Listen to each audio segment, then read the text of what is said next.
So 134 battalion task force যোনটো ইকোলজিকেল task force আছে ইয়াৰ লগত মিলি ফালে আমি গছপুলি ৰোপণ কৰিব অহাটো মেইন ৰিজনটো এইটোৱে যে আমাৰ যোনটো ইকোলজিকেল এনভাইৰনমেণ্ট যোনটো চেঞ্জ হৈ আছে যেনেদৰে গোলকীয় উত্তাপন বৃদ্ধি হৈ আছে আৰু দিনক দিনে আমাৰ পৃথিৱীৰ উত্তাপো বাঢ়ি আছে তাৰ কাৰণে বিভিন্ন ধৰণৰ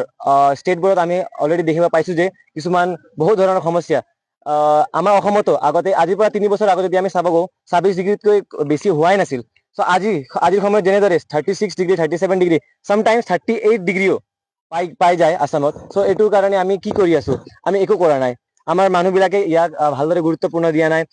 যে গছ যে প্ৰাণ গছৰ অবিহনে মানৱ জীৱন নহয় অকল মানুহ নহয় গোটেই জীৱ জন্তুৱে জীয়াই থাকিবলৈ টান হৈ যায় এইটো বস্তুটো আমি এইটো মহত্বটো আগবঢ়াব লাগিব আৰু আমি এনচিচি কেডেটছ বিলাক মিলি ফালে অহাটো মেইন ৰিজন এইটো যে আমি একেলগে ইউনিটি আৰু ডিচিপ্লিন মেইনটেইন কৰি ফালে এতিয়া গছ পুলি ৰুই আছো যাতে আজি 100টা কেডেট মিলি ফালে 500টা পুলি লগাইছো কালিৰ দিনত আমি হাজাৰজন কেডেট মিলি ফালে আকৌ 2000টা বা 5000 পুলি আমি ৰুম এনেদৰে আমি দিনক দিনে গছৰ সংখ্যা আগবঢ়াই যাম মানুহক ইয়াৰ মহত্বটো দি যাম এট দি এণ্ড মই এইটো ক'ব বিচাৰো save nature secure future it's not yours, it's not mine, it's ours.